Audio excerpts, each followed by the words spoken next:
Be live. People in chat, confirm with us before we start. People probably don't even have the right link. Let's send the other link too.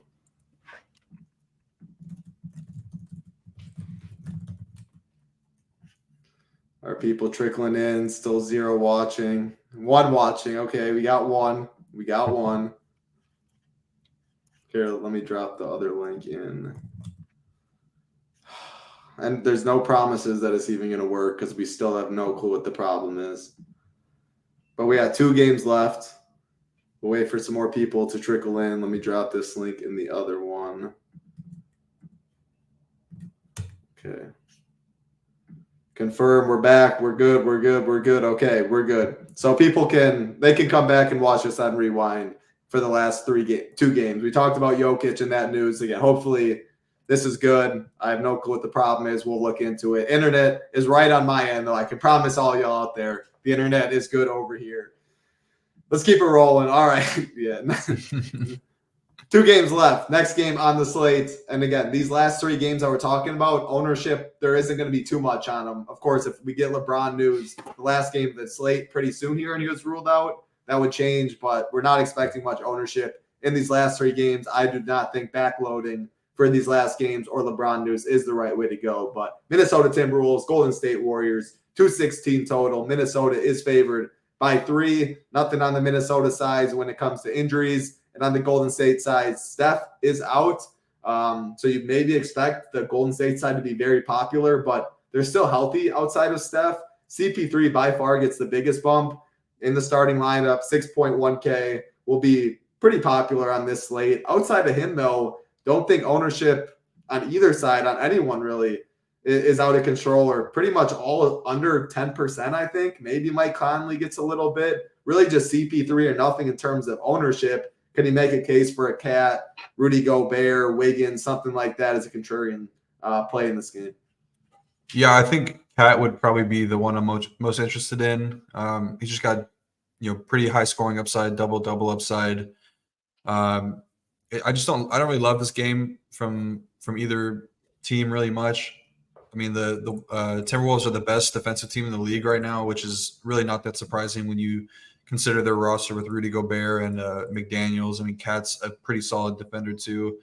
So I mean, they're pretty solid up and down. I don't think that there's a lot of holes to poke in their game. And then on the Warriors side, I really only just have interest in Chris Paul. 6,100 is a really good price tag. He's got a ton of upside there. He's been really solid as a starter this year, and now is going to see an even bigger boost with no Steph. It'll be interesting to see how the offense runs with him and Draymond likely starting. I think they've been kind of trying to stagger those guys a little bit. So it'll be interesting to see how that works out. But yeah, I don't really have a ton of interest. I don't see how you can pay 6,500 for Clay, who's not even – I mean, they're really not giving any of their vets big minutes right now. They have a pretty deep roster. They're bringing in guys like I'm not going to attempt to pronounce his name, but Pods. You got Corey Joseph there. Moses Moody's mixing in. Saric. Gary Payton's always going to be in there. I mean, Kuminga, they're really deep. They've even gone sometimes to a 12-man rotation. So I don't think this is really like a huge value spot. What was your take on CP? He's got CP3 obviously going to get some ownership. Any hot take there? No, I think he's a good play at 6,100. I think he's got upside there at that tag. Yeah, the assist prop is really good again. And with the starting lineup, the built-in floor, and he has some upside, so I agree. We did touch on this game. You just probably got in. I just noticed your picture when I clicked on it. Thoughts on Claxton tonight, though. Yeah, we both like Claxton. Claxton and Cam Johnson were our 2 favorites. I definitely like Claxton's price tag. Has some upside in that matchup. Yeah, not much interest. Really just CP3 or bust in this one. I guess Towns would be the other one. Playing some pretty good ball, power forward, center eligible, and he has that upside, 51, 48, his past 2 games. So he's fine, CP3 or nothing. I really like these earlier games that we talked about, though. And if you do need to watch it back, head over to Shippin' Nation channel. This is our obvious, most of you probably know, the second stream, because who knows what in the world was going on. But what's going on, Slappy? Hope everything is going well with you. Last game of the night, Memphis Grizzlies, Los Angeles Lakers, 224.5 total. The Lakers are favored by 6.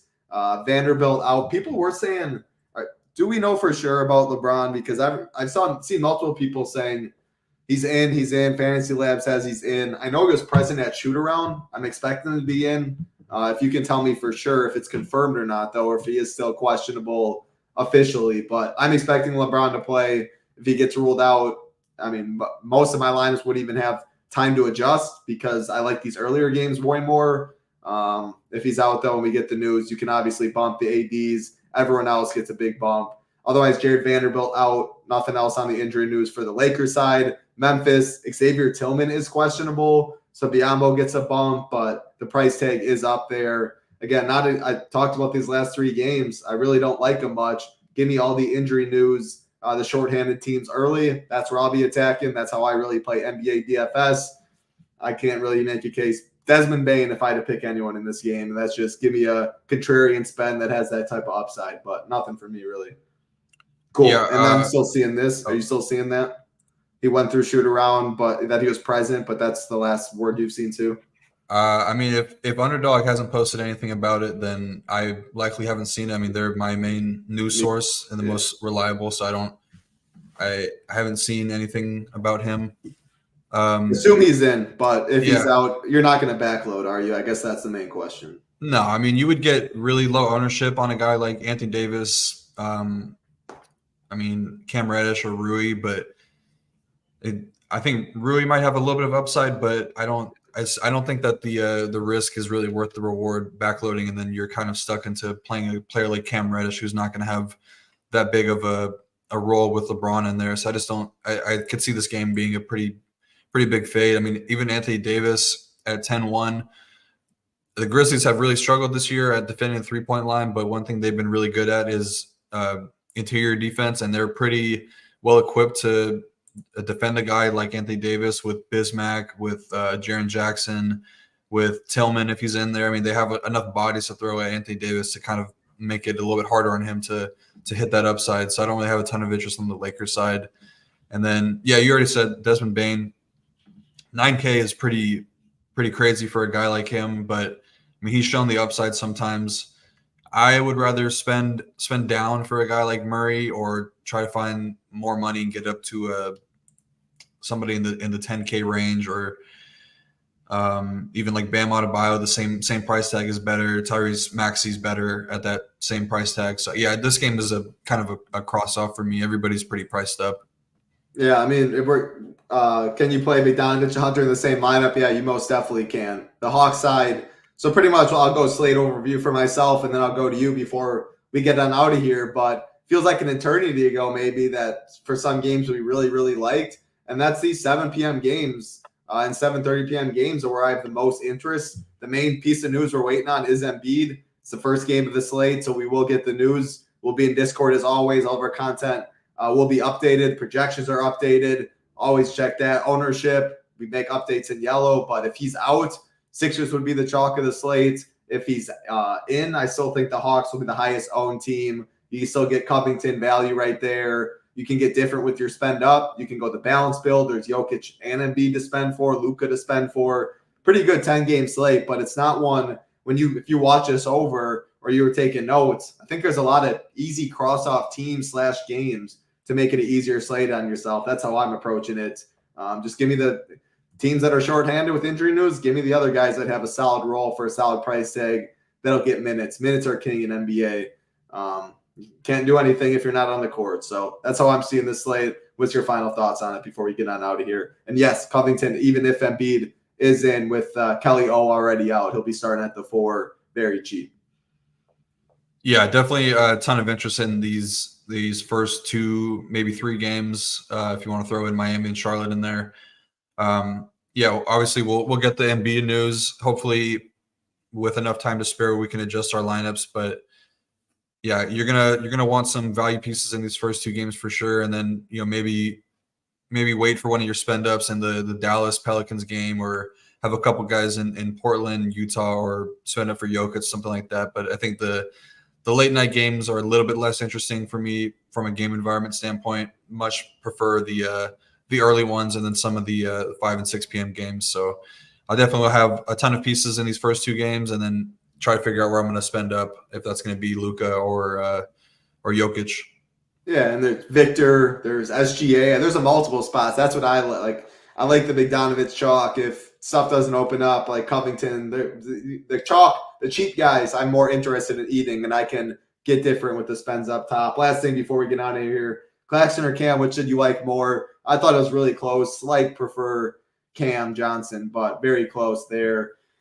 Great show as always, Rio. Again, all of our content will be up on the site, trickling in. Updates are made throughout the night, so always make sure to keep refreshing projections, ownership. It's updated throughout the night as well. We tag in Discord every time projections are updated. Tools will be going live pretty soon too, getting more data in this season. So very excited for those tools to get up on the site. Head over to shippingnation.com. Monthly, 6-month, annual packages. Golf going on, MMA going on this week. NFL, of course. What a ride we're on over here. Get in the Discord. A lot of knowledgeable members talking about basketball, talking all types of sports throughout the day as well. See you tomorrow, Rio, for a nice – I actually don't know how many games. It's Wednesday, though, so it always has to be a nice little slate. You have a good night. Good luck to everybody else out there. For Rio, I'm Titletown. Good luck tonight, everybody.